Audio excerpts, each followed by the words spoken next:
aportando, le destinan este tiempo para continuar actualizándonos en beneficio de nuestras empresas. El pasado lunes, el gobierno federal anunció la implementación de diversas acciones de carácter ejecutivo y penal para acabar con las llamadas empresas factureras. Esto es, empresas que se dedican a realizar o documentar operaciones inexistentes y que de alguna manera han premiado a las empresas legalmente establecidas que operan correctamente y con a veces supuestas estrategias fiscales terminaban vendiéndoles los documentos que se dedujeron y que en un momento dado nunca fueron operaciones que realmente se llevaron a cabo. Pero adicionalmente también empresas que de buena fe realizaron sus gestiones, sus actividades, adquirieron bienes o servicios y simplemente el proveedor les entregó una factura pues, que no era correcta, que no era legal. Entonces, aquí el punto es que prácticamente esto nos está llevando a tener que conocer más a fondo cuál es la realidad de las operaciones que se documentan y cuáles de esos documentos en un momento dado pudieran ser de empresas que no declaran impuestos, que no pagan, que lo único que hacen es constituirse para lograr emitir comprobantes aparentemente legalmente deducibles. Esto lleva, como ustedes escucharon, a una serie de medidas. La reforma de diciembre del año pasado prácticamente consignó como actividades delincuenciales las que se realizaban en este tipo de empresas.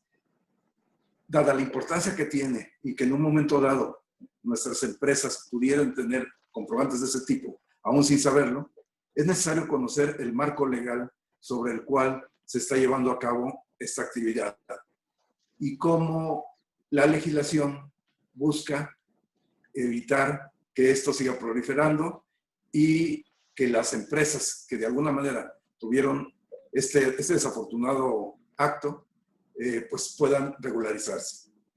Para esos efectos, tenemos la oportunidad de contar con la participación del doctor Eduardo Lima. El doctor Eduardo Lima, que es abogado penalista y especialista en materia fiscal, tiene una práctica legal muy interesante, ha ganado juicios muy importantes en materia fiscal que han creado precedentes en el país, así como es catedrático de diversas universidades a nivel maestría. El doctor Lima nos platicará y nos encuadrará el marco legal sobre el cual se están llevando a cabo este tipo de modificaciones. Doctor Lima, bienvenido.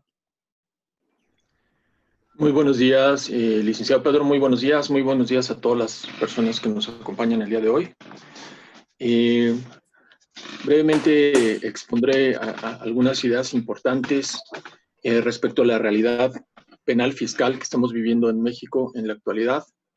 Una realidad que desde luego ha cambiado de manera importante a partir de este año 2020 y las consecuencias que esto genera, pero sobre todo un esbozo acerca de qué acciones podemos realizar como contribuyentes, como empresas, pues para regularizarnos, para evitar la imposición de sanciones, la imposición de consecuencias que desde luego son graves. Esto, como veremos, nos lleva a un cambio de modelo, un cambio de paradigma interesante, pero que afortunadamente tiene formas mediante las cuales se puede solucionar. Bueno, la materia fiscal, específicamente en la materia penal fiscal, nos está llevando a la generación de un modelo en el que ya no solamente se tiene que poner atención en la posible generación de una sanción derivada de la comisión de algún delito, sino que la propia legislación nos está llevando a la implementación de sistemas de control, de la documentación y de la información que estemos utilizando para efectos fiscales. En el contexto del nuevo proceso penal, bueno, de nuevo el Código Nacional de Procedimientos Penales, se establece una figura muy importante, que es la responsabilidad penal de las personas jurídicas. En ese concepto de la responsabilidad penal de las personas jurídicas, se prevé un concepto que se llama debido control. Y el debido control básicamente se refiere a la necesidad de que las personas morales realicen una serie de conductas, una serie de procedimientos tendientes a identificar los posibles riesgos en las operaciones que están realizando y establecer protocolos dentro de la misma empresa y formas de información a los propios directivos de la empresa y toma de decisiones para evitar situaciones irregulares o para prevenir aquellas que pudieran ser. Todo esto dentro de un contexto de proceso administrativo cíclico en el cual se tiene que estar iniciando una y otra vez. Este escenario en el que, además de la existencia del propio delito, es desde luego novedoso. Es novedoso porque en el contexto del derecho penal actual surge una nueva realidad que no se tenía antes y que es justo el debate en torno a la existencia, a la materialidad, a la sustancia de las operaciones. En el 2020 estamos viviendo, desde luego, un gran debate, el punto toral, el punto importante relacionado con ese delito, específicamente con el tema de las facturas, es el privilegio del fondo sobre la forma, ¿no?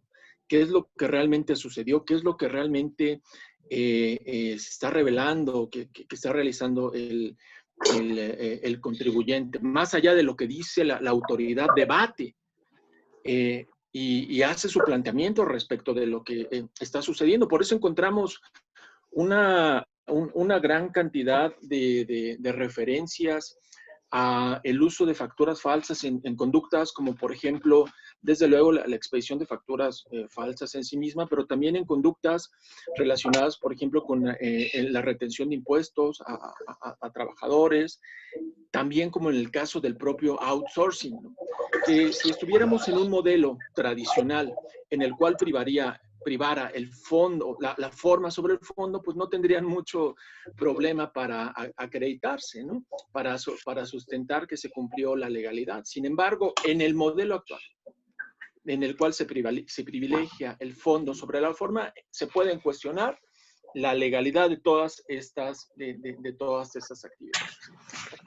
Esto nos lleva, desde luego, ha llevado, desde luego, a la autoridad a identificar, pues, una gran cantidad de acciones que realmente, pues sí constituyen hechos con apariencia de delito y desde luego amerita el inicio del proceso penal. Eso es indiscutible. Eso es algo que por supuesto no se puede sostener o aceptar dentro de ningún sistema tributario.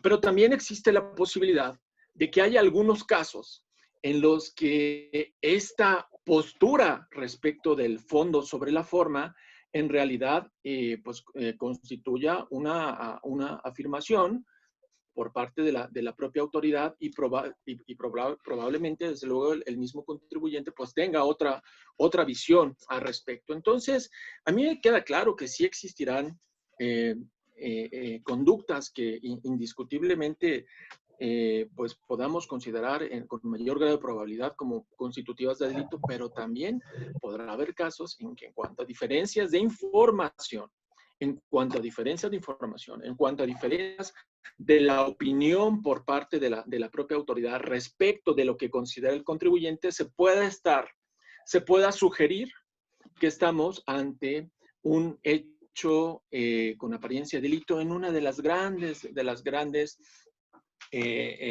categorías que se establecen dentro del código. Realización de operaciones falsas, la realización de operaciones inexistentes, pero de manera particular hay una muy interesante, el tema de las operaciones simuladas. El tema de la simulación, yo advierto desde luego sí que tiene un componente objetivo, pero también pasa por un análisis más personal, más subjetivo, en el cual se afirmará que una persona, un contribuyente, intentó dar a conocer algo que realmente no estaba sucediendo. Entonces, cuando nos encontremos en ese gran debate, pues ya estamos ante la posibilidad de encontrar alguna conducta que se encuadre dentro del sistema tributario nacional, específicamente vinculado con el combate a la facturación falsa y las consecuencias que eso nos puede generar. Yo encuentro que actualmente hay una correlación muy importante en dos ámbitos del Código Fiscal de la Federación. El artículo 69b del Código Fiscal de la Federación y el artículo 113 bis del Código Fiscal de la Federación. El 69b, que establece el procedimiento especial para identificar la realización de actividades, de actos carentes de materialidad y la posibilidad de que el contribuyente pueda hacer las manifestaciones que a su derecho convenga. Y en su caso, la autoridad emitir una resolución en la cual determine si se confirma la inexistencia de esas operaciones o si se logró desvirtuar. Pero desde luego se vincula también con el 113 bis del Código Fiscal de la Federación. Actualmente, cuando abordemos el 69 del Código Fiscal de la Federación, no podemos ignorar el contenido del 113 bis y viceversa. ¿Por qué? Porque se nutren mutuamente. Si hacemos una revisión del artículo 113 bis del Código Fiscal de la Federación, a los conceptos que establece el artículo 69, al procedimiento y desde luego a las conductas que se regulan en el artículo 69. Esto no es novedoso en el Código Fiscal de la Federación. Hay algunos artículos que ya habíamos comentado en alguna ocasión que hacen referencia a procedimientos administrativos propios del Código Fiscal. En el caso particular, los temas de discrepancia en cuestiones de físicas y desde luego de la determinación presuntiva en el ejercicio de las facultades de comprobación. Estos dos procedimientos se encuentran a su vez contemplados como sustento para determinar la posible existencia de actos delictivos en términos del artículo 109, fracción primera del Código Fiscal de la Federación, como delito de defraudación fiscal equiparada. Pero también el 69 tiene su correlativo en el 113 bis. Tenemos un problema importante. A ver, dentro del proceso de la comercialización, enajenación de las facturas apócrifas, de las facturas falsas, se ha reconocido generalmente que hay tres partes. El que le expide, el que la adquiere y una persona que puede funcionar como intermediario para llegar a ofrecer estas conductas, para de alguna manera permitir que se incorporen dentro del mercado. Entonces, el artículo 69b, el artículo 113 bis del Código Fiscal de la Federación, que tipifica como delito estas conductas, reconoce en esencia esta estructura.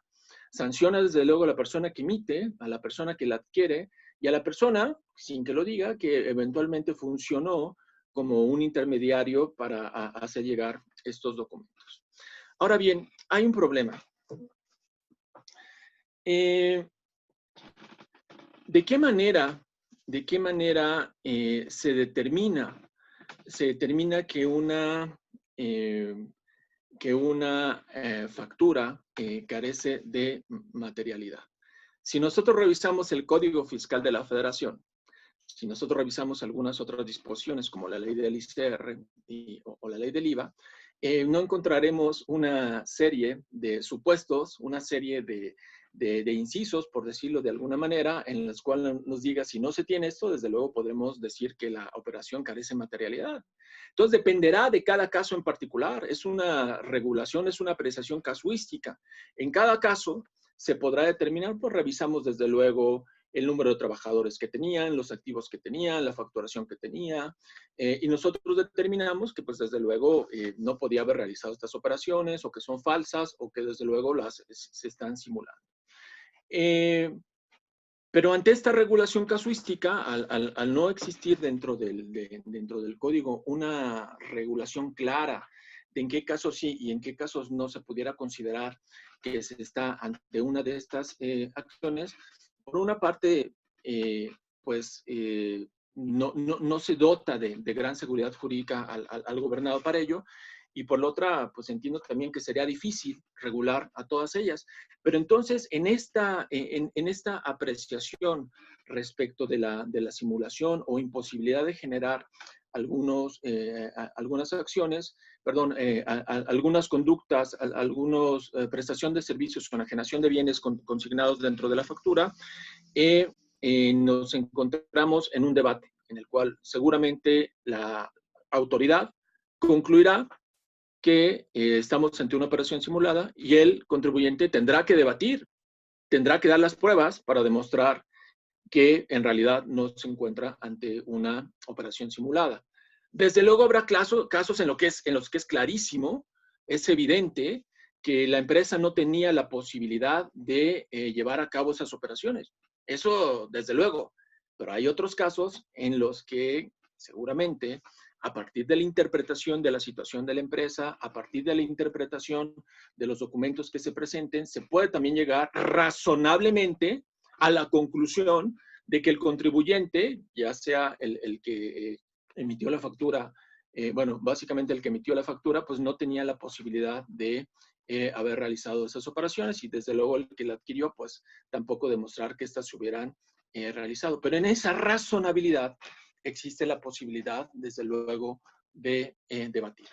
Ahora bien, el artículo 113 bis del Código Fiscal de la Federación, básicamente podríamos denominarlo el artículo que sanciona el tema de la expedición de las facturas falsas. Y me voy a referir falsas así en general para no estar puntualizando en cada momento. Recordemos que el código habla de falsas, inexistentes, actos jurídicos simulados.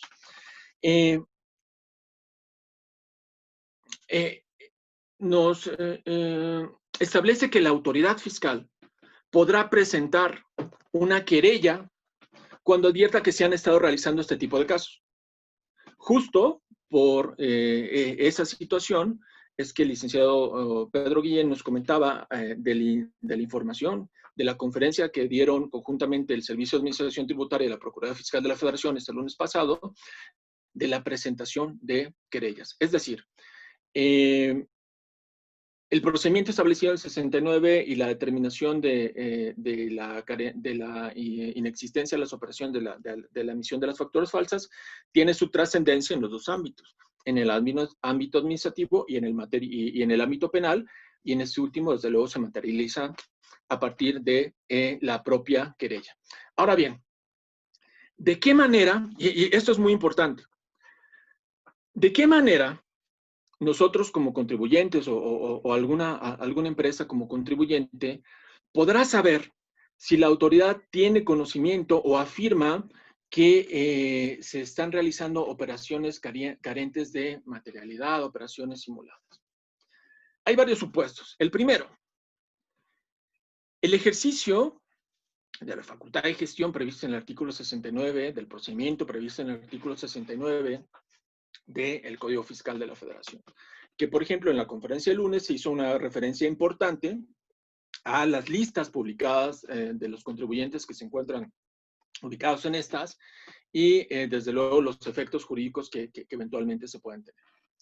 Esa es una forma, desde luego, de identificar o determinar que un documento puede resultar amparar una operación falsa o una operación simulada. La segunda forma en la cual se puede determinar estos supuestos es a través del ejercicio de las facultades de comprobación. Es decir, no solamente a través del artículo 69b se puede determinar que una realidad dice, no solamente a través del 69b, ya también a través de las facultades de comprobación, en el caso de las visitas domiciliarias, también se puede llegar a esa conclusión de que, pues, eventualmente los documentos que para efectos fiscales se están presentando, pues, en realidad no corresponden a lo que dice. Es más, se añadió a partir de este año la figura del colaborador fiscal, que todos hemos escuchado, el cual dice, es una persona que no participó en la expedición, enajenación ni en la adquisición de las facturas, pero tiene conocimiento de que un contribuyente está realizando operaciones irregulares, operaciones que se ubican dentro de este supuesto. Y a partir de esos supuestos, a partir de esos casos, dice el Código Fiscal de la Federación, a partir de la información que proporcione el colaborador fiscal, también se va a poder allegar de información para el procedimiento 69 y eventualmente determinar la existencia de actos con apariencia de delito. Pero además hay uno importante. Es decir, estos son los tradicionales, los que identificamos claramente, desde luego a través del ejercicio de las facultades de gestión, 69 o facultades de comprobación. Pero también el artículo 113 bis, del que nos estamos refiriendo, no exige que forzosamente se haya agotado el procedimiento de visita domiciliaria, ni exige que forzosamente se haya agotado el procedimiento del 69b. Si eso fuera así, estaría previsto dentro del propio código. Entonces, es importante destacar de que la expedición de facturas falsas, de la expedición de facturas que amparan actos jurídicos inexistentes o amparan actos jurídicos simulados, se puede conocer a partir de cualquier información que obtenga la propia autoridad fiscal, que desde luego seguramente la podrá formalizar a través de los procedimientos, pero no es necesario, no es indispensable que se inicie el ejercicio de las facultades de comprobación, ni el 69, para que se pueda llegar a formular una querella por este delito. Es más, ¿qué ha sucedido? En ocasiones las fiscalías, en este caso la Fiscalía General de la República, reciben denuncias de las cuales se puede advertir la comisión de otros delitos, y eventualmente cuando ya está integrado el expediente, cuando ya tienen mayores referencias, le dan vista a la Procuraduría Fiscal de la Federación para que, analizando toda esa información que ha obtenido el Ministerio Público en la investigación, determine si formula o no querella. Entonces, esta parte es muy importante. Y por eso nos lleva a la importancia de la prevención. ¿Por qué? Porque si a nuestro cliente o a la empresa se le inicia un procedimiento en términos del artículo 69 del Código Fiscal de la Federación, pues eventualmente podrá ir conforme a los tiempos, conforme a las etapas del propio procedimiento, ir teniendo conocimiento de qué le va diciendo la autoridad respecto de sus argumentos para tratar de justificar la legalidad, la veracidad de esas facturas. Y bueno, al final podrá saber si se tuvo por acreditado o no se tuvo por acreditado. Lo mismo sucederá en el caso del ejercicio de las facultades de comprobación. Nosotros sabemos, a ver, ¿la empresa tiene alguna, nos están verificando? Pues sí, tenemos, nos están revisando el ejercicio 2019. Ah, perfecto, vamos a ver. En 2019 pues ya nos observan unas facturas que dicen que seguramente no carecen de materialidad, no lo podemos acreditar. Entonces ahí tenemos ese conocimiento. Si se inician las facultades de comprobación o desde luego el 69, la empresa podrá tener medianamente certeza de cómo va el asunto. Pero ¿qué pasa?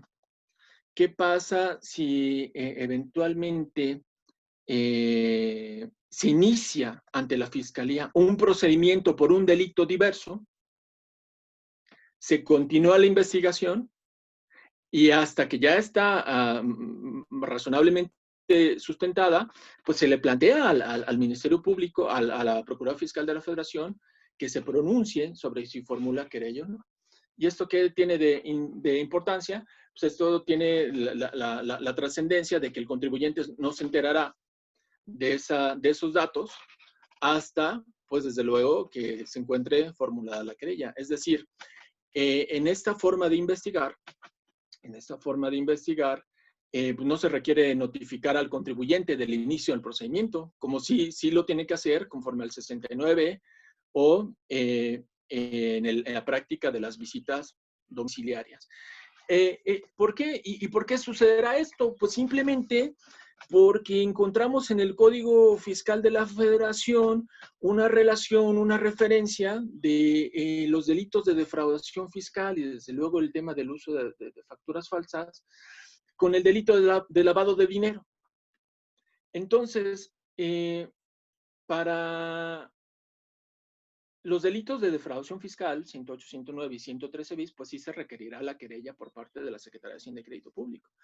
Pero para el inicio de una investigación por lavado de dinero, pues no se requiere querella por parte de la Secretaría de Hacienda y Crédito Público. Entonces, esto puede generar que un caso en el cual, investigando este delito, se allegue la autoridad investigadora de elementos y eventualmente pueda encontrar conductas relacionadas con el artículo 113 bis, es decir, facturas falsas que amparen actos inexistentes o actos jurídicos simulados, y darle vista a la Procuraduría Fiscal para que formule su querella. Y así sí, ya podrá formular su querella. Entonces, en el plazo, en el momento para resolver, para plantear una defensa, para plantear una solución, pues desde luego el escenario idóneo, dentro de la gravedad, el escenario idóneo, o mejor escenario, es cuando al contribuyente se le notificó del inicio del procedimiento, ya sea el 69 o de una visita domiciliaria. Pero habrá casos en los que, pues no. Desde luego, el tema del delito en materia financiera puede permitir que la investigación se genere a partir de otras vertientes y eventualmente se enderece para seguir el procedimiento del propio Código Fiscal de la Federación. Ahora bien, hay algunos problemas aquí.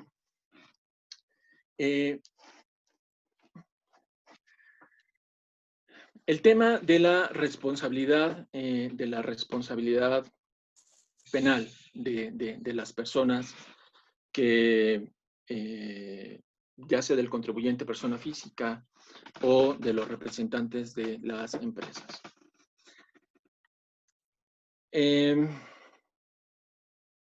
Hay dos vertientes. La primera, la responsabilidad personal del gerente, del administrador único, de los integrantes del Consejo de Administración, y ahora la responsabilidad en materia de personas morales.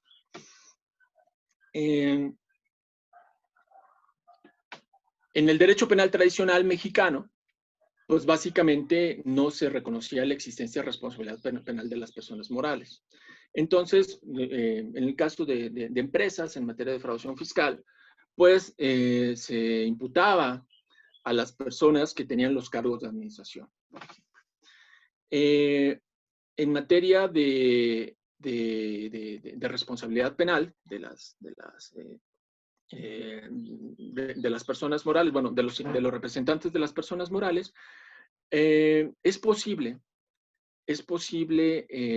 imputar a los integrantes del Consejo de Administración o al administrador único por su falta de haber establecido mecanismos tendientes para evitar este tipo de delitos. Y la parte importante es que en materia de responsabilidad de personas morales, también se puede iniciar un proceso específicamente en el delito de defraudación fiscal. Es decir, esta figura novedosa La otra es tradicional, ya la hemos sabido, ya la hemos conocido, con ella hemos convivido en el derecho penal mexicano durante mucho tiempo, la responsabilidad penal de los administradores, ahí no hay mucho que abundar, pero se genera en el código, en el proceso penal mexicano actual, la figura de la responsabilidad de las personas morales. Y dice, no será para todos los delitos, no todos los responsabilidad penal, que se genere responsabilidad penal a la persona moral como ente. Pero algunos delitos sí.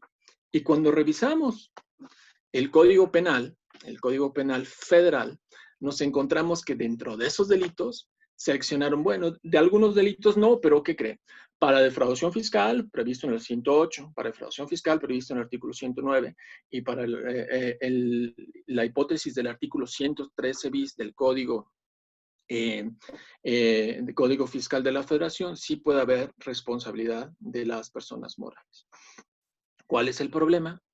Que ante el inicio de un procedimiento de responsabilidad de las personas morales, se puede producir el cierre de la empresa. Porque una de las consecuencias, desde luego, es la suspensión de actividades, la prohibición de realizar actividades, la clausura, dice la propia legislación, y eventualmente la propia disolución de la empresa. Entonces eso está más grave porque tiene consecuencias para la empresa, probablemente, fíjense, en un escenario difícil podría suceder esto. Bueno, pues ahora sí el administrador único pues tiene el problema, pues bueno, pues que lo resuelva, ¿no? Que lo atienda y que se defienda, sí, pero actualmente cabe la posibilidad de que además de que no solamente sea el administrador único y ese sea su problema, sino que la responsabilidad penal trascienda también a la misma empresa con las consecuencias de que eventualmente pueda dejar de funcionar. Entonces, esto nos lleva a preguntarnos entonces qué hacer. El Código Nacional de Procedimientos Penales retoma, como comentábamos al inicio de la plática, el concepto de debido control. Entonces, el debido control, pues básicamente son todos aquellos procedimientos que establece la autoridad para reducir el riesgo de la comisión de actos ilícitos a nombre o con el ejercicio de los actos de la propia persona moral. El debido control es un punto muy importante, porque cuando se afirme que una empresa es responsable penalmente, más allá de los administradores que es responsabilidad personal, que una empresa es responsable penalmente, el punto de debate será: ¿la empresa tenía debido control respecto de las operaciones y la documentación que estaba llevando a cabo? ¿Sí o no? Si no tienen ningún control, si no tuvieron debido control, desde luego, defender este caso va a ser más difícil. Si lo tenía medianamente establecido, puede constituir una atenuante. Por eso, el código nos llama a reflexionar acerca de cuál es el control que estamos teniendo específicamente dentro de la empresa para disminuir los riesgos, para identificar los problemas y para remediarlos. El código dice, el tema del debido control dará lugar a la exclusión de la responsabilidad, desde luego, o a la atenuación de la propia sanción. Entonces, esto podríamos decir, bueno, para el tema de la empresa, entonces será un debate y no solamente implica tener reglamentos, sino de manera específica referirnos a qué es lo que estamos haciendo para evitar este tipo de actividades. Más aún, cuando el Código Penal Federal nos remite al artículo 113 bis, que se refiere al tema de las propias facturas falsas. Pero esto funcionará también, si bien es cierto, el demostrar que se tenían medidas de debido control dentro de la empresa funcionará desde luego como elementos de defensa de la propia empresa, también servirá también servirá para el tema de la defensa de los administradores si eventualmente se encuentran también sujetos a este proceso penal. Se les imputan por estos hechos y se inicia un proceso penal. ¿Por qué? Porque el administrador podrá demostrar, pues sí, por supuesto, yo participaba en este sistema mediante el cual teníamos control y estamos realizando estas acciones para evitar, desde luego, la incorporación de facturas falsas y, desde luego, probablemente no, desde el punto de vista del delito, probablemente no habrá defensa, pero desde el punto de vista de la participación y la responsabilidad personal, desde luego será un argumento de defensa muy importante. Entonces, actualmente, ya sea para el caso de la responsabilidad penal, tanto de la persona física como de la persona moral, el debido control, el establecimiento de procedimientos de debido control resultan fundamentales. Ahora bien, hay un problema. Bueno, hay varios problemas. Cuando se generó a partir del año 2020 el tema de la sanción de la expedición de facturas falsas o que amparen actos jurídicos inexistentes o simulados, se hacía referencia, desde luego, al tema de que pues, podía llegar a ser considerado como delincuencia organizada. Pero luego dijeron, no se preocupen, solamente cuando exceda 3 veces la sanción impuesta establecida en la fracción tercera del Código Fiscal de la Federación, que son 7.804.000 pesos aproximadamente. Esto estuvo bien, que lo aclararan, pero también generó una falsa concepción. Porque, a ver, el artículo 113 bis del Código Fiscal de la Federación es cierto, puede llegar a ser considerado como delincuencia organizada, bueno, la conducta prevista en este artículo 113 bis, cuando exceda 7.804.000 pesos. Ok. Pero el artículo 113 bis también, incluso sin que exceda los 7.804.000 pesos, es un delito en sí mismo. Es decir, si nosotros revisamos el contenido del artículo 113 bis del Código Fiscal de la Federación, nos va a pedir, ni siquiera nos pide que determinemos a cuánto ascendió el perjuicio. Por ejemplo, en el Código Fiscal de la Federación, en el artículo 108 del Código Fiscal de la Federación, para el tema del delito de defraudación fiscal, sí se habla de la determinación de un perjuicio. La Procuraduría Fiscal de la Federación, bueno, la Secretaría de Hacienda, determinará cuánto fue el monto de las contribuciones omitidas. Y esto incluso como un elemento del propio delito, que será materia de debate dentro del juicio y desde luego la condena a la reparación del daño. Los artículos 109, por ejemplo, en varios de los supuestos, habla de la demostración de la omisión en el pago de contribuciones, entonces tendrán que determinar el pago de contribuciones, pero no. El 113 bis ni siquiera nos exige como uno de los elementos para que se acredite el que se determine cuánto es el monto de lo defraudado, ¿no? Básicamente lo que sanciona el artículo 113 bis es la expedición, la enajenación, la adquisición de facturas, de comprobantes, que amparen operaciones inexistentes falsas o actos jurídicos simulados, sin decir cuánto. Es decir, si dijéramos, bueno, tendríamos un problema porque generamos una factura de más de 2 millones de pesos, ahí sí tenemos un problema. No, ni siquiera lo exigen. Entonces, es un tipo penal que no exige que esté demostrado cuál es el monto de lo que se defraudó al fisco fiscal, al fisco federal. Es un delito que yo considero se equipara un poco más a los delitos como el uso de documento falso. El uso de documento falso, previsto en las legislaciones penales, no requiere que se termine un perjuicio, sino pues, básicamente que la persona haya utilizado el documento falso y con eso ya se acredita el delito. Haciendo esa analogía, yo encuentro que el artículo 113 bis se parece más a ese delito que a un delito que requiera la acreditación de la demostración de cuánto fue el monto de lo omitido. Es decir, basta con que se acredite que se expidió, se enajenó, se adquirió un comprobante fiscal que ampara operaciones inexistentes, falsas o simuladas para que se configure el delito.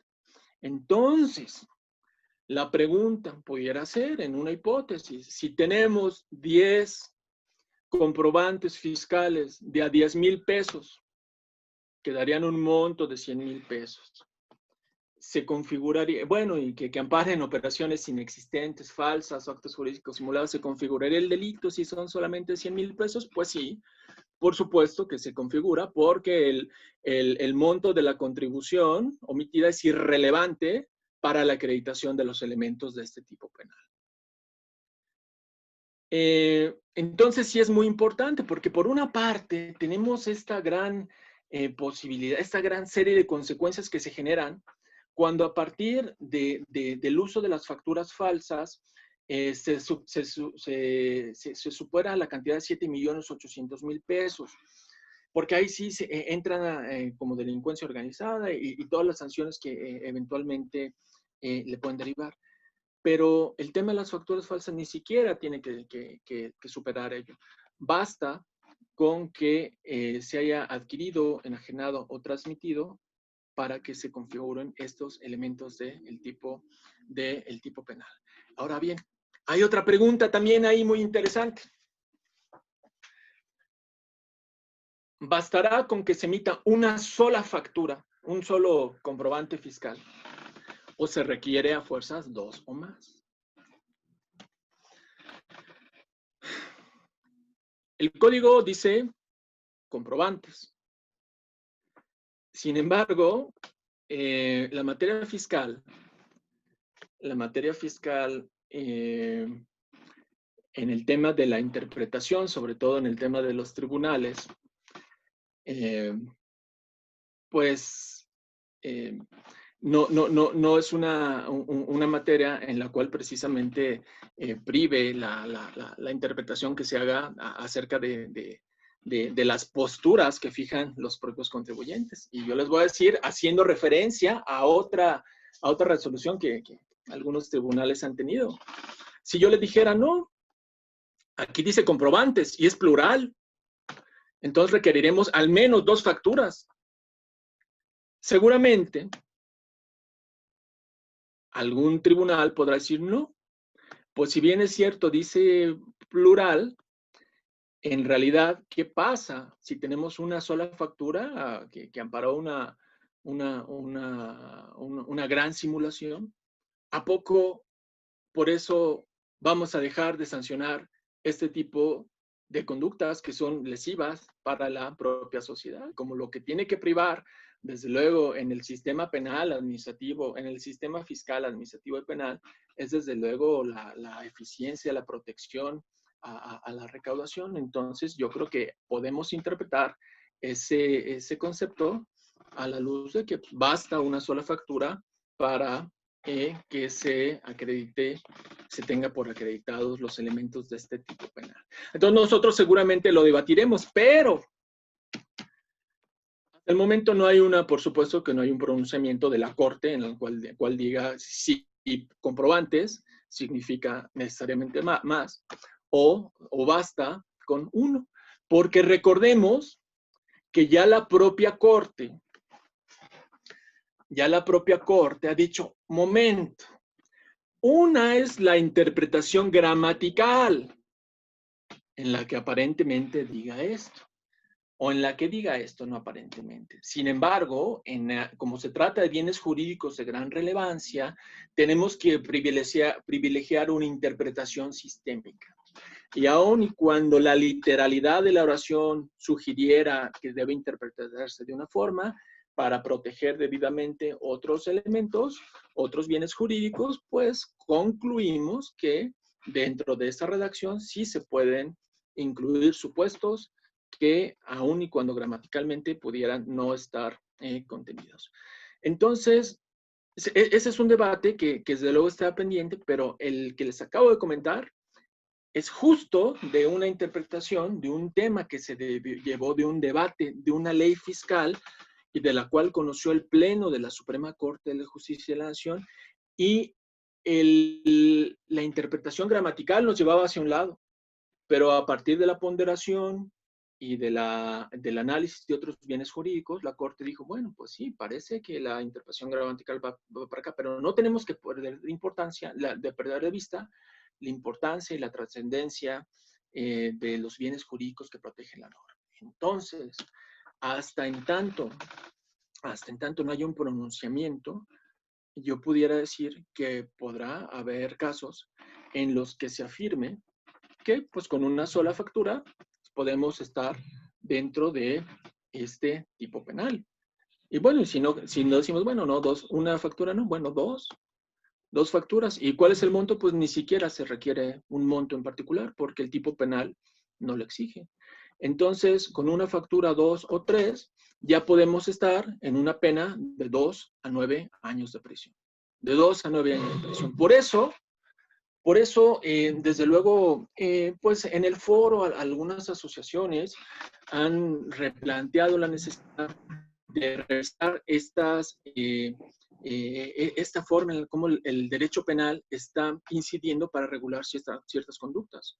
Hay quienes plantean, dicen, bueno, probablemente habría que atender al monto y habría que, a partir de cierto monto, pues desde luego, establecer las sanciones penales, porque el sistema actual pues no establece montos y pues basta con que se emita, se expida o se adquiera alguna de estas facturas para que estemos en el tema de el propio delito, del delito del 113 bis.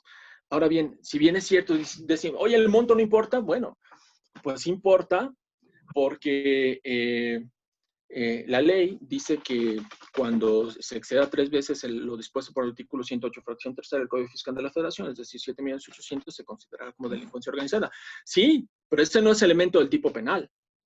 Ese es un criterio que nos está dando las bases para remitirnos a otra disposición normativa, porque se cumpla o no con esa cantidad, el delito se tendrá desde luego por acreditado. Entonces, hay una nueva realidad. Una nueva realidad en la cual estamos viviendo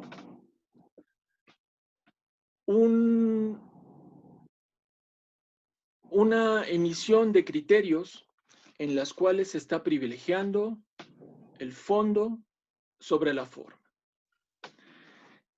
Entonces, el sistema de debido control que se esté generando, que se esté teniendo en cuenta, tendrá que tener esa realidad.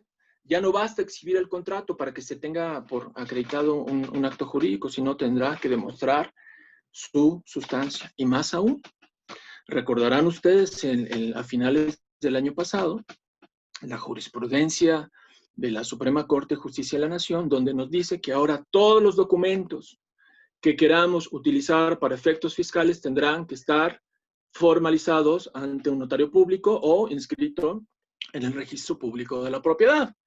Esa jurisprudencia que se conoce como el tema de la fecha cierta, lo cual seguramente nos va a generar una serie de problemas. Imagínense, a mí me queda claro que desde luego hay personas que de manera dolosa pueden decidir intentar defraudar al fisco federal. Pero ¿qué sucederá, por ejemplo, si a partir de este año nuestros contratos no los llevamos a registrar ante un notario público o no los inscribimos ante el registro público de la propiedad? Ahí probablemente no tengamos el dolo de defraudar, pero conforme a estas nuevas reglas, nos van a decir, pues no me estás acreditando la existencia de la operación. Y entonces, incluso a partir de ello, por una omisión en cuanto al registro, se puede plantear razonablemente la existencia de que ciertos comprobantes fiscales no demuestran lo que sucedió. Entonces, sí hay que hacer una diferencia. Desde luego, aquellas instituciones, personas, empresas que desde luego voluntariamente decidieron emitir facturas con la intención de defraudar al fisco, pero también otra que es muy importante. ¿Cómo acreditamos, cómo nos defendemos del criterio de la propia autoridad cuando nos está observando ciertas operaciones? Entonces, poder realizarlo de manera oportuna, poderlo realizarlo de manera clara. Y si no lo hacemos, más allá, desde luego es una consideración, más allá de la intención dolosa, ante la posible formulación de una querella por no haber cumplido ciertos requisitos fiscales. Ahora bien, ya para terminar, el problema de las facturas falsas, híjoles, tiene una serie de consecuencias, desde luego, importantes. Porque si lo relacionamos con el artículo 17 bis del Código Fiscal de la Federación, también se establece que, el ubicarnos en el tema de no haber desvirtuado, ya sea como emisor, la expedición de facturas falsas, o como receptor, la expedición de facturas falsas también da lugar a que se cancele provisionalmente la posibilidad de emitir, de utilizar sellos digitales. Entonces, la determinación de estas facturas prácticamente genera un problema tremendo para la empresa. ¿Por qué? Desde luego, la responsabilidad fiscal, para la responsabilidad penal para el administrador, para los integrantes del Consejo de Administración o para el contribuyente.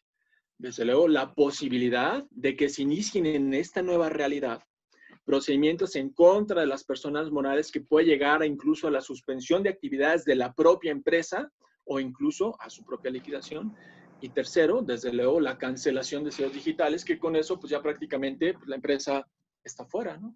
Si se cancelan sellos digitales, dice el artículo 17 bis del Código Fiscal de la Federación, no, hombre, no te preocupes, te cancelo los sellos digitales, nomás acredítame que no tengo razón, y ya con eso pues, eventualmente la resolución que emita pues será favorable. Entonces la pregunta es, bueno, pues si ya estás diciendo que mis operaciones en el procedimiento del 69B, estás diciendo que mis operaciones carecen de sustancia, que carecen de materialidad, ¿cómo te las voy a acreditar en el 17H? Entonces, uno de los escenarios, yo creo, el escenario más grave en materia fiscal actual y que está vinculado con una serie de normas que conforman un sistema, es el tema de las facturas falsas. Y yo pudiera decir que está vinculado, por supuesto, en primer término, el 69 del Código Fiscal de la Federación con el procedimiento de las facturas falsas. Desde luego, el 113 bis, el tema del delito, y por supuesto, el 17H. Entonces, en breves palabras, el enfrentar un problema de esta naturaleza, pues llevará desde luego, o sea, que la empresa pues ya no pueda funcionar. Ahora bien, el lunes, el gobierno federal dijo que iba a mandar unas invitaciones a los contribuyentes a través de buzón tributario, pues para que se regularizaran. Desde luego, la invitación es que lo hagan, que se acuda a esas citas, porque recordemos, hay un mito en el proceso penal. Hay algunas personas que dicen que el proceso penal es una puerta giratoria, ¿no? Que todos se aprovechan de esta, pero la realidad es que no es así. La realidad no es así, por el contrario. Para que se inicie un proceso penal en la actualidad, se requieren menos elementos que los que se requerían anteriormente. En paréntesis, 5 segundos. Antes, para dictar un auto de formal prisión, se requerían mayores elementos. Ahora, para dictar un auto de vinculación a proceso, se requieren muchísimo menos elementos. Entonces, para el inicio de un proceso, para el dictado de un auto de vinculación a proceso, ahora es muchísimo más sencillo que eso suceda. Por lo tanto, desde luego, valdría la pena acudir a este llamado que haga la autoridad. Segundo, en el proceso penal actual, lo que se ha intentado privilegiar es generar soluciones al conflicto antes de que se llegue a la sentencia. Y existen formas anticipadas, salidas alternas al proceso, soluciones alternas, que implica básicamente el pago. Entonces, una de las posibilidades, desde luego, sin necesidad de esperar a la emisión de la sentencia, podrá ser la realización, la utilización de alguno de estos medios, que son los acuerdos reparatorios o, desde luego, la suspensión condicional al proceso. Pero esencialmente los acuerdos reparatorios, ¿qué significa? Pues ponerse de acuerdo con la autoridad y eventualmente llegar a un acuerdo para concluir el proceso. Si no se toman en cuenta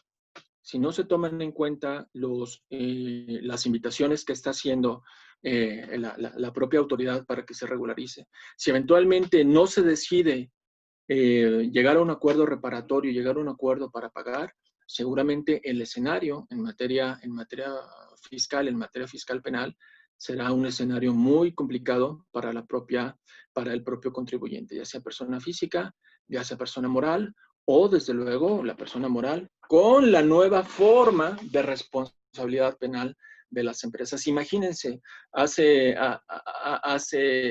2 días estaba leyendo una empresa de esas que funcionan digitalmente en Internet. Dice, nos tardamos 17 años en crear esta empresa y ahora pues ya la perdimos en solamente 3 meses. Entonces, en el tema de la responsabilidad de las personas morales, pues ¿qué sucederá?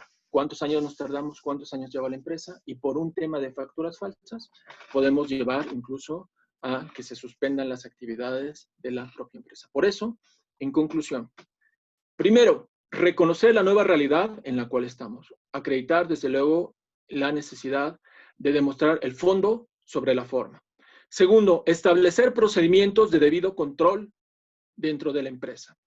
Procedimientos de debido control que nos permitan identificar riesgos, atenderlos, informarles a los órganos directivos y realizar acciones de corrección, documentarlos y estarlos haciendo continuamente. Tercero, la defensa fiscal, hoy más que nunca, requiere una amalgama del ámbito administrativo y el ámbito penal. Hace muchos años era muy claro que un despacho pudiera llevar el área administrativa y el otro el área penal, y pues eventualmente no pasaba nada. Pero ahora, como yo afirmo que hay un sistema 69B, 17H, 113 bis, un sistema vinculado con el tema de la facturación falsa, ese sistema no lo podemos analizar de manera aislada. Lo tenemos que analizar ese conjunto y desgraciadamente, actualmente, pasa tanto por la materia administrativa como por la materia penal, y la empresa tiene que atenderlo en su integralidad, porque un error, la verdad, estamos en la frontera, pasa de un lado al otro de una manera sencilla, y desde luego, si eventualmente se tiene alguno de esos problemas, además de acercarse a la autoridad, pues tratar de justificar debidamente la defensa de la mejor manera mediante la demostración de la realización de estas operaciones a través de pues las acciones y los debates oportunos que se tengan que realizar, ejerciendo los medios de defensa suficientes, porque si no se atienden de manera pronta, pueden derivar no solamente al tema de créditos fiscales, no solamente a la cancelación de servicios digitales, no solamente al tema de la responsabilidad penal, sino incluso a la disolución de la empresa. Entonces, por lo tanto, acercarse a la autoridad, si la autoridad da la oportunidad, por supuesto que acercarse a pagar, a regularizar. Segundo, establecer elementos de prevención. Y tercero, entender para el medio de defensa que nuestra realidad actual en tema de facturas falsas corresponde a un sistema que está integrado tanto por la materia administrativa y por la materia penal, y que se tiene que atender pues de manera conjunta. En términos generales, serían las ideas que les quería comentar, y bueno, les agradezco mucho y por supuesto queda a sus órdenes. Doctor, pues le agradecemos su participación. La verdad es muy interesante y muy importante porque pues esto, como hemos comentado, estamos hablando de la libertad de las personas, estamos hablando de la desaparición ahora de las personas morales, en fin, o sea, las consecuencias son muy importantes. Precisamente, como sabemos, esta semana el SAT publicó una relación de 43 grupos de empresas que se dedicaban a facturar exclusivamente. desde el punto de vista del SAT. Son empresas que se constituyeron con el único propósito de disminuir ilegalmente la carga fiscal, pero estas 43 empresas llevan, ahora sí que entre las patas de los caballos, como se suele decir, a 3,000 empresas que tuvieron operaciones con ellas y a 5,000 personas físicas. Es lo que está señalando la autoridad. Entonces, esto realmente es un problema bastante grande e incluso pues se habló de que estos 43 grupos es el principio de varios paquetes que va a sacar el SAT en el cual están manejando todo ese tema. Entonces, prácticamente la relevancia de esto es muy importante porque premia a las empresas serias, sanas, que algunas por creer en estas falsas planeaciones, pudieron llegar a involucrarse en estos temas. Tenemos algunas preguntas, doctor. Una que nos preguntan, ¿qué es la privación de la libertad oficiosa? O sea, ¿cómo funciona? Dice esta persona que, bueno, Germán, que si va por la calle y te agarran y ya te llevan, o cómo funciona el asunto. Recordemos que hace muchos años, prácticamente en materia penal, en todos los delitos, cuando detenían a una persona, pues la detenían y para que pudiera obtener la libertad, pues tenía que garantizar mediante una fianza, generalmente. Entonces hablaban de libertad bajo fianza, ¿no? Que en términos así muy técnicos era caución, era una de las modalidades de la caución. Sin embargo, entra el nuevo sistema penal, y dice, bueno, es que no podemos estar utilizando el meter a las personas durante el proceso, porque eso es una prisión preventiva. Entonces, mejor. Y en los demás delitos, pues que no necesariamente tenga que recluir a una persona dentro de un centro, dentro de un centro de reclusión, un reclusorio, durante el desarrollo del proceso penal. El nuevo sistema penal dice, no, eso que antes era la regla, ahora tiene que ser la excepción. Bueno. Dice, sin embargo, ese es un beneficio para todos los delitos. Los delitos más graves, o los que el legislador considere más graves, cuando se inicia un proceso, como se hacía antes, y desgraciadamente, bueno, para el contribuyente, y bueno, hay que tomarlo en consideración, cuando el tema de las facturas falsas supera los 7.800.000 pesos, por considerarse desde luego como un tema de delincuencia organizada, amerita prisión preventiva oficiosa.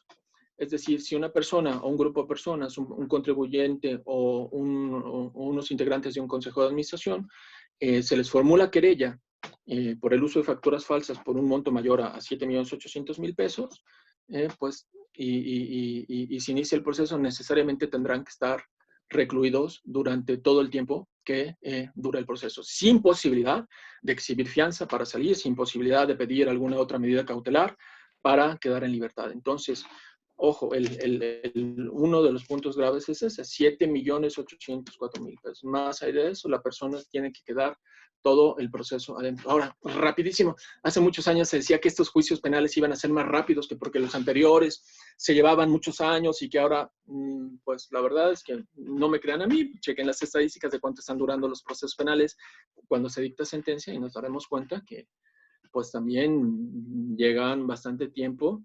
Entonces el tema de estar en prisión preventiva 1 año, 2 años, 3 años, pues tampoco es un tema desde luego sencillo, y al considerarse graves estos delitos, perdón, al considerarse como de prisión preventiva oficiosa, la defraudación fiscal equiparada y el 113 bis, en los montos que refiero, pues ameritan prisión oficiosa, implicaría que la persona no pudiera salir durante todo el tiempo en que dura el proceso penal. Nos pregunta, otra pregunta es, a ver, está un poquito confuso, pero voy a tratar de traducirla.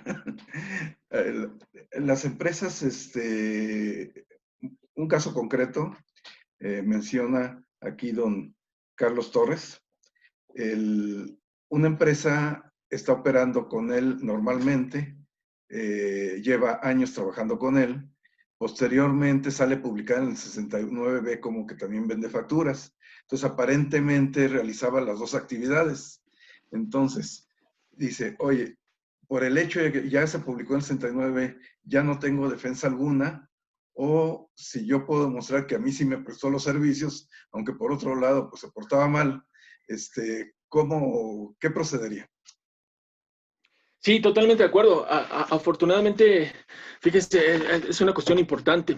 El 69B del Código Fiscal de la Federación, en el párrafo quinto, tiene una figura excepcional. Digamos, los abogados antes para declarar la nulidad de un acto jurídico, pues tenemos que acudir a los tribunales civiles, a los tribunales mercantiles, pero ahora el 69B le da la posibilidad a la autoridad tributaria de declarar la inexistencia de ciertos actos jurídicos. El 69, párrafo quinto, dice cuando se demuestre que pues, la persona que está emitiendo estas facturas, los EFOS, se concluirá que los certificados fiscales, que los comprobantes fiscales que emitieron no tienen y no pudieron tener efectos, es decir, lo priva de sus propios efectos jurídicos. Sin embargo, el 69 establece las dos opciones de defensa, tanto para el que emitió las facturas como el que para alguna manera, pues de alguna forma, las adquirió. Y cada uno tendrá sus propias oportunidades de desvirtuar. Incluso, por supuesto, es más complicada la defensa para los que lo emitieron, pero para los que adquirieron, sí, porque a su vez tendrá la posibilidad de acreditar, de demostrar razonablemente mediante medios de pruebas, es decir, en atención al principio de libertad probatoria, con los medios de prueba que tenga a su alcance, demostrar que sí se llevaron a cabo las operaciones. Entonces, sí es posible. Más aún, el artículo 69, cuando dice, bueno, entonces se concluirá, se determinará que los comprobantes fiscales que emitieron carecerán, no pudieron, no pueden, no podrán tener efectos. Y yo le pregunto, digo, ¿en serio? ¿Todos? Independientemente de que la irregularidad que le estés demostrando sea a partir de una fecha posterior y mi relación jurídica con ellos sea de una fecha anterior, también para atrás, también lo vas a estar dejando sin efectos. Hay que ver desde luego cuáles son los actos que decía que no podía estar realizando y ver si eventualmente sí se estaban acreditando. Entonces, se enuncia de manera general, desde luego se enuncia de manera general, pero en lo particular, cada contribuyente, a la luz de lo que establece el propio Código Fiscal de la Federación, sí tiene la posibilidad. Y ahora una cosa muy importante. Por eso yo insisto en que la defensa del 69 requiere una visión compartida entre la materia administrativa y la materia penal. Es decir, que el contribuyente maneje la defensa administrativa y la penal junta. ¿Por qué? 69 del Código Fiscal de la Federación revierte la carga de la prueba. Establece una presunción en contra del contribuyente. Entonces, prácticamente, pues ahí quien lleva la de gane pues es la autoridad contribuyente, se presumen. Entonces, a nosotros nos corresponderá demostrar que sí lo hicimos. Ojo, pero cuando se llega a materia penal, la carga de la prueba corresponde al Ministerio Público. Y es un principio tradicional y que no ha variado.